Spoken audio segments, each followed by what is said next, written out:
Eto, pakinggan pa natin ha. Ito kasi medyo matindi ho ito.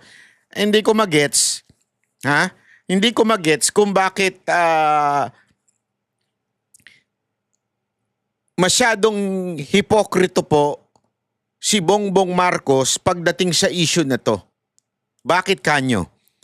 Kasi galit na galit siya at napasama pa sa kanyang sona yung sabong. Yung mga sabungerong nawawala. Para bagang concern na concern siya dito. Pero sa kabilang banda, wala siyang sinabi pagdating sa online gambling. So, sa madaling salita mga kababayan, ito'y isang piling pagsasawata ng gambling. Kasi kung talagang concern ka sa problema ng online gambling o yung sabong, mga namatay at nawala sa sabong, mga sasabong na yan, sa isabong na yan, edi sana agad-agad sasabihin mo, mula ngayon, tulad ng ginawa mo last year, I will ban sabong, di ba? Di ba? Sana sabong or online sugal. Pero bakit? Bakit tila hindi mo ito sinabi? Kasi nga po mga kababayan, baka naman may tinatarget lang kayo. Panoorin natin to ha. Ito. Matapos ang pangako ng Pangulo sa SONA na pananagutin ng mga salarin, nagkaroon agad ng konkretong hakbang sa kaso ng mga nawawalang sabungero. Ang detalye sa agenda report ni Joash Malimban. Sa State of the Nation address ni PBBM kahapon, kasama sa kanyang pangako ang pagresolba sa kaso ng missing sabungeros. Hahabulin at pananagutin natin ang mga utak at mga sangkot, civilian man o opisyal. Ayan no, special mention. Palakpak todo naman si Secretary. Nako, di ba? Magtataka ka di ba? Magtataka ka talaga bakit special mention etong mga sabong na to. Pero sa online gambling, wala siyang sinabi. So, sandali. Hindi, eto isipin nyo lang na mabuti ito. Bakit ganun? Gagalit ka dito, sinasabi mong uhulihin natin, nire-resolve natin lahat ng problema pagdating dyan. Pero yung pinakaugat, hindi mo sinabing, pagbabawal na natin yan. So para bagang ang dating nito, tinatarget lang natin itong particular na issue na ito na alam natin na ididikit kay Atong Ang. Na alam natin yung witness si Atong Ang pinupuntirya. Na alam natin na si Atong Ang idinidikit nila kay Duterte. At alam natin na sinasabi nitong si Secretary Remulla ng DOJ na itong mga sabungero na to at yung war on drugs ay may kinaugnayan. Na alam natin, idinidikit na naman ito sa mga Duterte. Gago! Kaya nakakapagtaka ho mga kababayan itong issue na ito. Ito hoy ay isang, alam na nating, piling hustisya.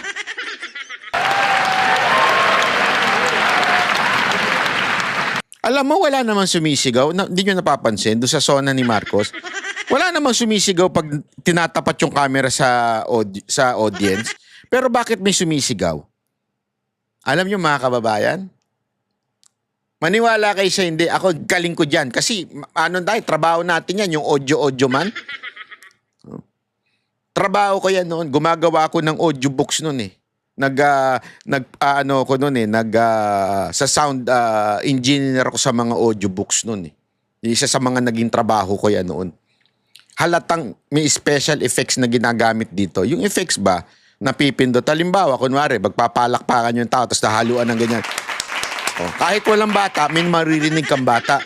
Dito, pag binidyo, tinapat doon sa tao, sumisigaw yung tao, pero wala kang makikitang, alam mo yun, sa audio may makikita ka sumisigaw, pero wala kang makikita sa tao sumisigaw. Di mo napapansin? Ay, matalas ang tenga ko dyan. Kahit malakas, mabigat o mayaman, hindi sila mangingibabaw sa batas. Higit sa lahat, ipararamdam natin sa mga salarin ang bigat ng parusa sa karumal-dumal na krimen ng mga ito. Ngayong araw, opisyal nang sinampahan ng administrative charges ang 12 pulis na sangkot umano sa krimen. 3 ang may matataas na ranggo, sina Police Colonel Jacinto Malinaw, Lieutenant Colonel Ryan Orapa, Major Mark Almedilla at 9 na non-commissioned police officers. 2 magkahiwalay na kaso ang Dito wala tayong pakialam, ha? Hindi natin kilala ito mga pulis na ito. Sana lang, ito'y hindi bunga ng politika. Kasi doon pa lang sa tinig ni Secretary Remulla, mayroon na kagad politika eh. Doon sa, ito'y may kinaugnayan o maaaring ito'y parte ng war on drugs. Tayo na, layo, di ba? Kahit si Basti nagtaka eh. From sabungero, naging war on drugs.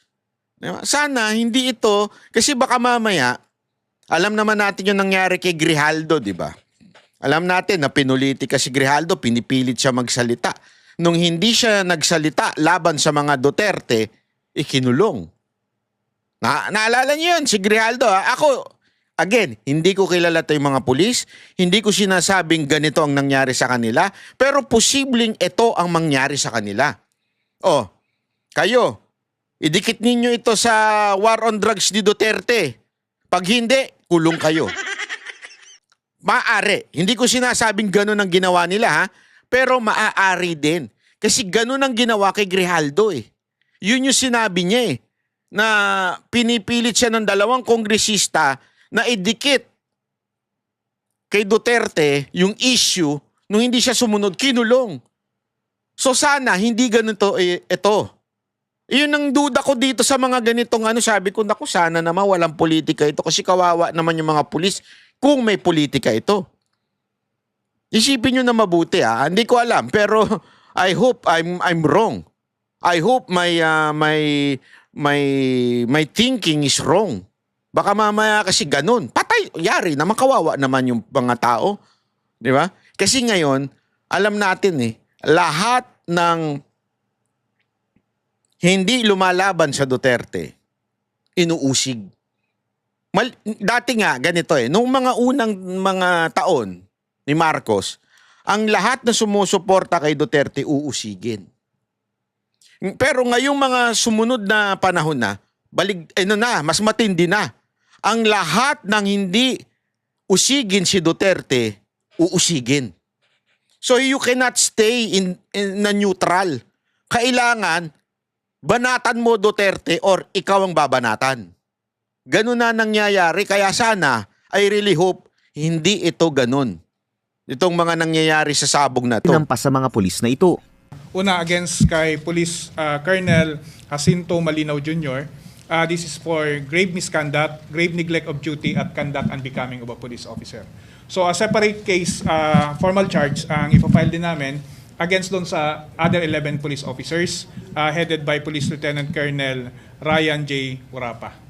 So yung case po kay Police Lieutenant Colonel Orapa are for grave misconduct, actually 6 counts po ito at isang conduct unbecoming of a police officer.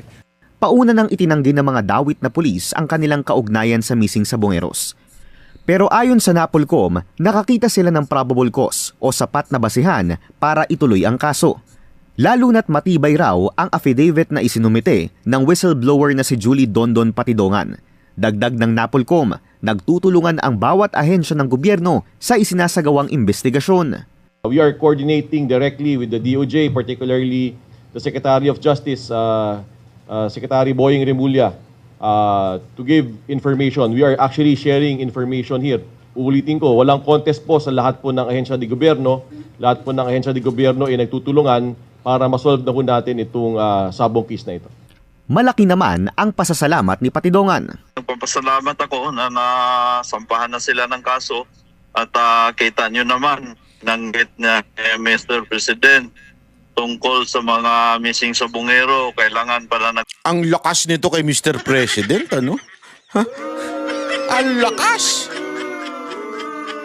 Ang lakas, ha? Ang lakas niya.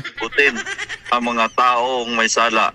Dininig niya Hindi kasi ang lakas niya. Pero yung mga biktima ng online gambling, halimbawa na pati yung online sabong, inisnab ni Mr. President.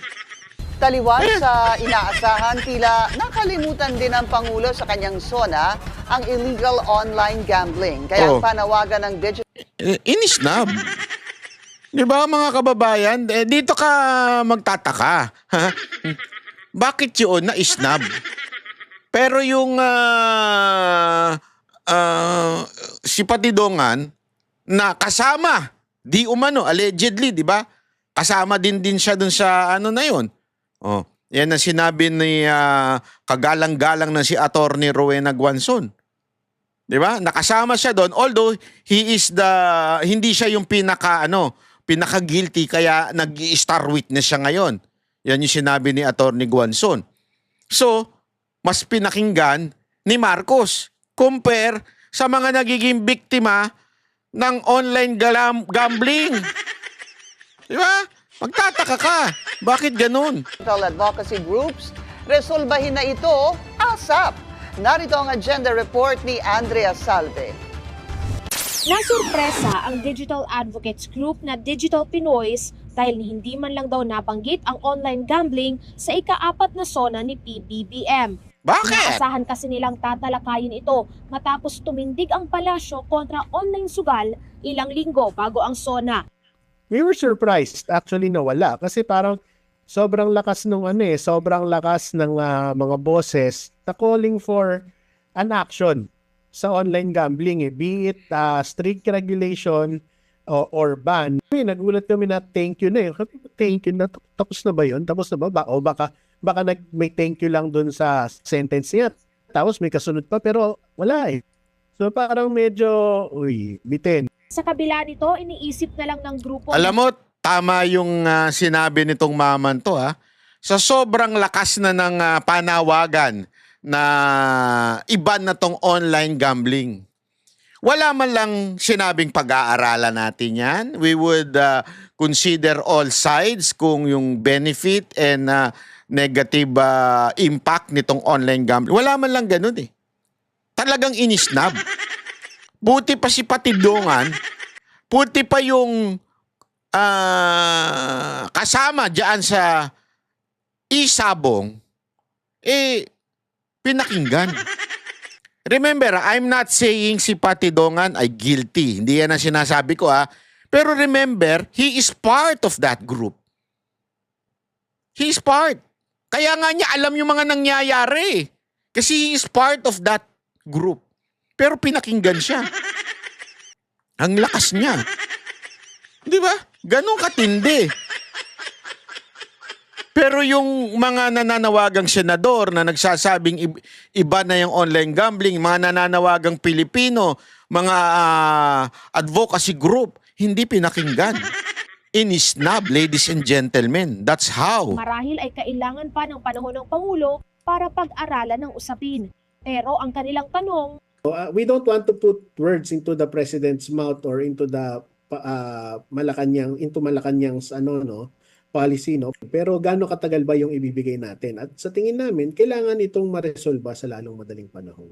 tuloy-tuloy naman daw ang kanilang pakikipagtulungan sa Cybercrime Investigation and Coordinating Center ng Ito matindi dito Ito. Panoorin niyo itong statement ni Attorney Rowena Guanzon. Napakaganda ng sinabi niya. Perfect Perfect talaga. Attorney Rowena Guanzon po, ang inyong lingkod. Mm. Kakapakinig lang po natin ng SONA speech ni President BBM. Pero ako, sabi nga nila, sa 3 taong pinaghihintay natin, na baka sakali naman sa kagitnaan ng kanyang term ay talagang kakayanin niya ang mga problema ng Pilipinas sa tanggutom ng mga taong bayan. Ito po, SONA niya ay dapat tinawag nating desperate state of the nation. Naka! Kasi desperate na talaga siya na makuha niya uli ang magandang loob natin. Alam mo, yan din ang nasa isip ko. Tama talaga si Attorney Rowena Guanzon dito. Desperado na siyang makuha ang sentimiento ng bawat Pilipino. Kasi alam niyang olat na siya. Mantakin mo, maglagay ka ba naman ng Yusek Claire Castro? Ay, by the way, kailan kaya magdedebate si Yusek Claire Castro tsaka si Attorney Rowena Guanzon? No match yan, grabe. Kawawa dyan si Yusek Claire. Hindi, alam mo, ito kasi pabagsak ni, talagang dumadausdus na sa taong bayan itong si Marcos. Kaya ang ginawa niya, nakita niya kasi parang, shit, patay tayo dito.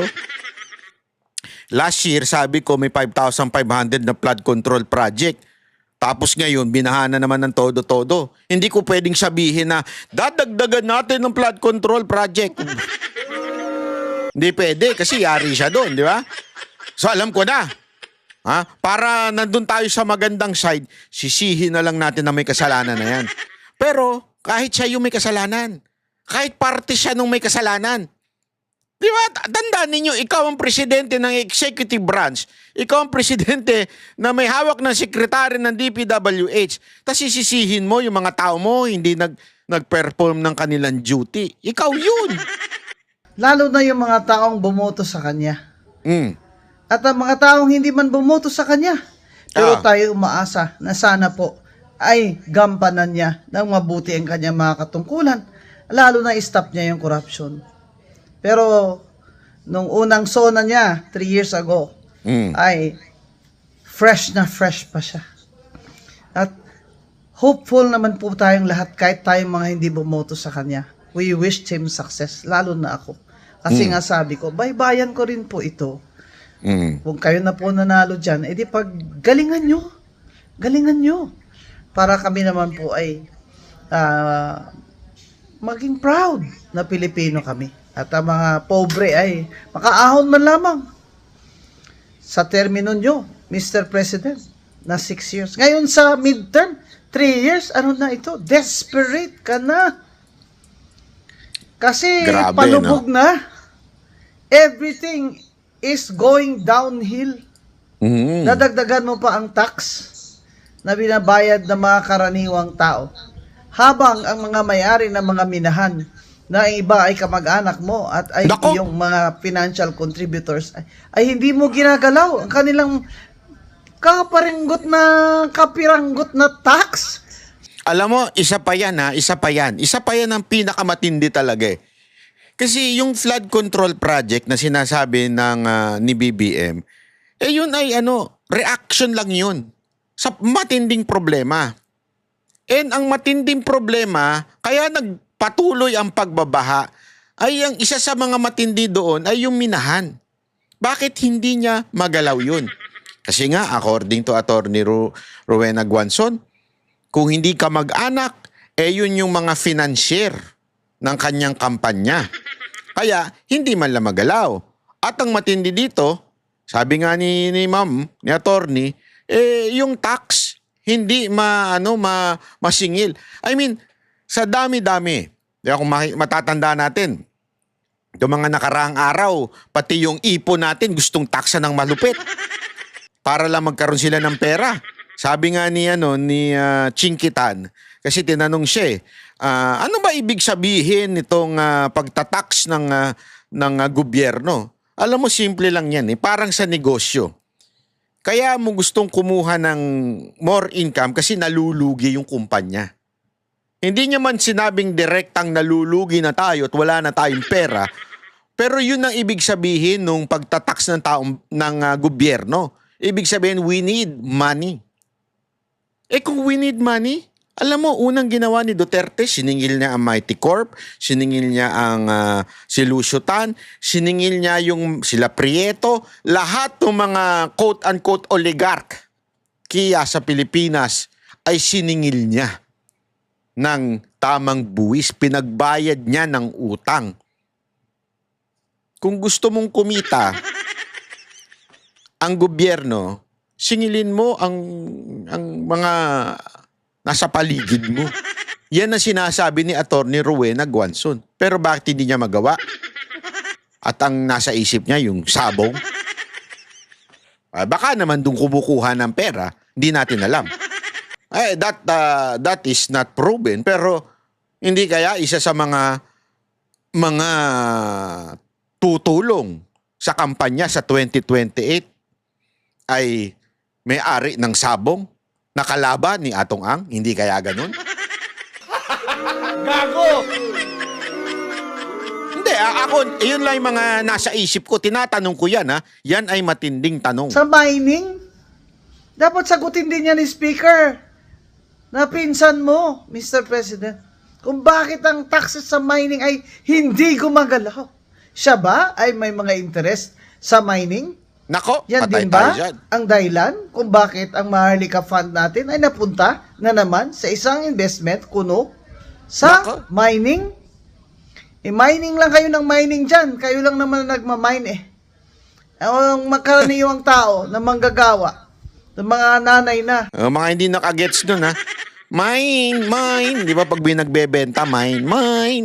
Panay mine siguro. pinagkakasya na lang po. O ano ang laman lang ng kanilang bulsa sa araw na yan, pinagkakasya na lang sa 3 beses makakain man lang sa isang araw ang lahat ng miyembro ng pamilya.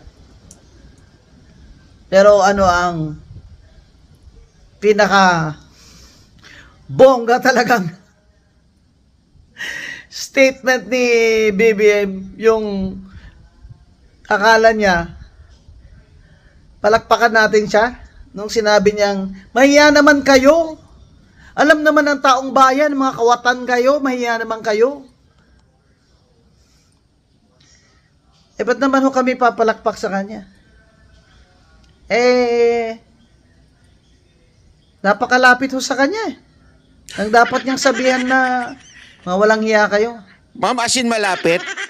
Isang hakbang lang ba ng ganon? Pwede naman siyang tumalikod na lang, ano? Sabihin ni Marcos, "Oy, walang hiya ka? Wala kayong hiya." Kasi tama nga naman eh. Sino ba nagde-deliberate ng budget? Sino ba ang pasimuno ng insertion? Di ba ang mga mambabatas? Yan yung mahilig sa insertion. Hindi, mahilig ko yan. Kahit nga hindi nila asawa, ini-insert nila eh. Tigilan nyo lang, kundi puputulin ngayon mga daliri nyo. Napakalapit po sa kanya. Ano sabi ni Professor Winnie Monsot? Abay, wala siyang nakikitang mga pagbabagong maganda dahil ang mga nakapaligid sa presidente ay mahiya naman kayo, President BBM. Hanggang ngayon, di nyo pa binabayaran ang 203 billion ng estate taxes ng namatay. Naku, madam, wag mo naman paalala. Nakalusot na yan sa taong bayan eh. Yung utang na sinabi mismo ng Supreme Court. Supreme Court po nagsabi, hindi po ako, hindi po si Ma'am Ro, na executory. Diba? Sinabi mismo yan eh. Oh, yung utang. Hindi ko alam kung anong nangyari dun. Sa bagay, hindi naman kayang i-execute ng Supreme Court yung kanilang batas. Ang mag-execute niyan, executive branch. Sino ba presidente doon? Si Marcos. Hindi po ako nagsabi niyan, ha? Inyong ama. Na natalo na kayo sa kaso, hindi nyo pa rin binabayaran. Bay, kung sana binayaran nyo yan, nakaahon man lang tayo ng konti. Naku. Hindi po ba? Mahiya naman kayo na ang budget ay hinayaan ninyo na i-chop-chop ng pinsan nyo na ginawa nyo pa ring speaker ngayon. Mahiya naman po kayo. Kayo po talaga ang dapat mahiya sa mga Pilipino. Sa mga karaniwang taong halos hindi na makakain. Halos maglalakad na lang po dahil wala ng pamasahe. Mahiya naman kayo. Anong pagbabago po ang ginawa ninyo sa 3 taon? Cosmetic? Kumbaga, cosmetic? Pampapo. Ayun po yung komento ni Atty. Guanzon. Alam mo, sa totoo lang, tama talaga ho yun eh. Ilang beses siya narinig ko na sinasabi ni Atty. Rowena Guanzon na ako talaga sinasang-ayunan ko talaga na ang sumira ng todo-todo sa administrasyon ni Marcos ay walang iba kung hindi yung Kamara o yung pinamumunuan ng pinsan niya. Sabi ko nga sa inyo, kung gusto niya talagang isalbahin ang sarili niya, pwede niya pang masalba kahit papaano. Pag tinanggal niya bilang speaker si Romualdez. Doon pa lang sa PI, bumagsak na yun eh. Talagang antindi ng dagok na nangyari nun. Pangalawa, doon sa blank na nasa natin, sa budget. Doon, pangalawa yun, grabe ho yun. Doon matindi na kagad eh, di ba?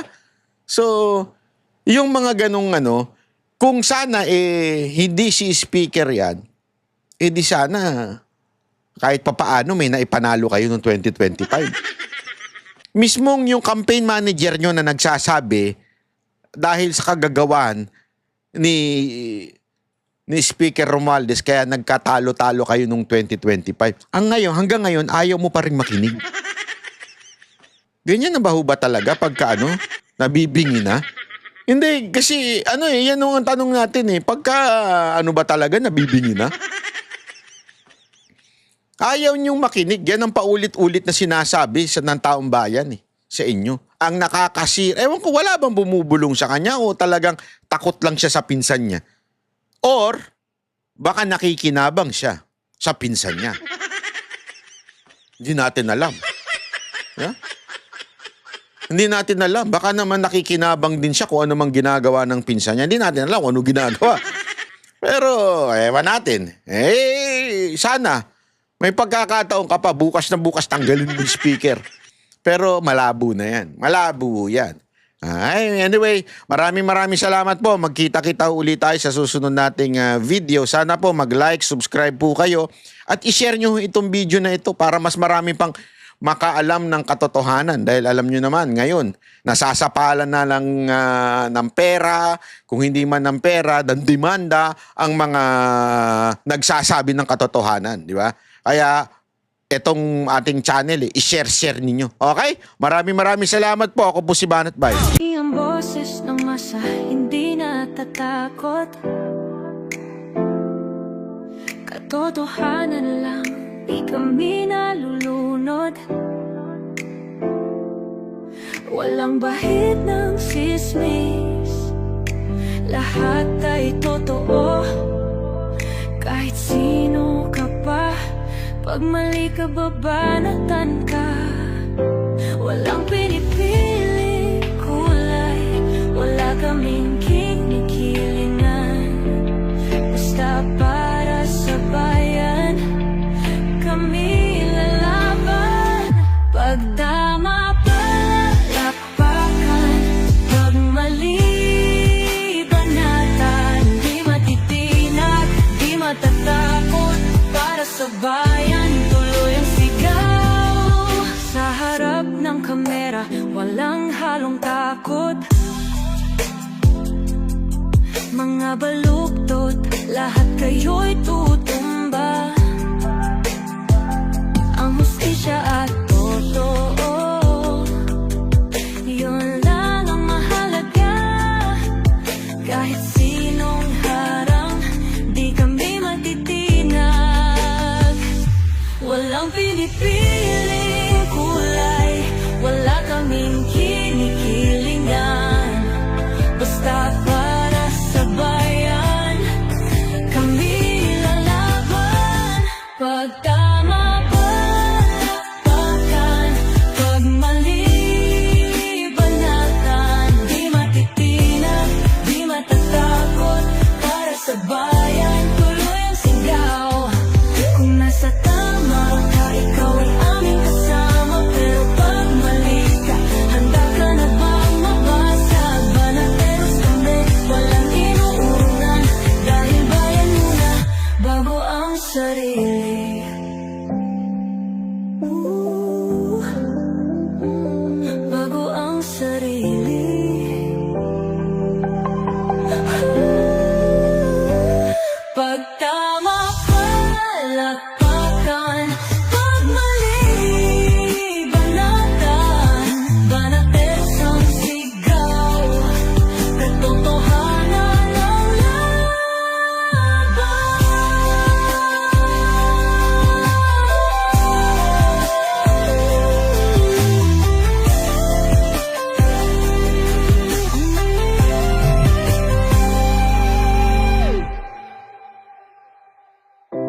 sa harap ng kamera. Walang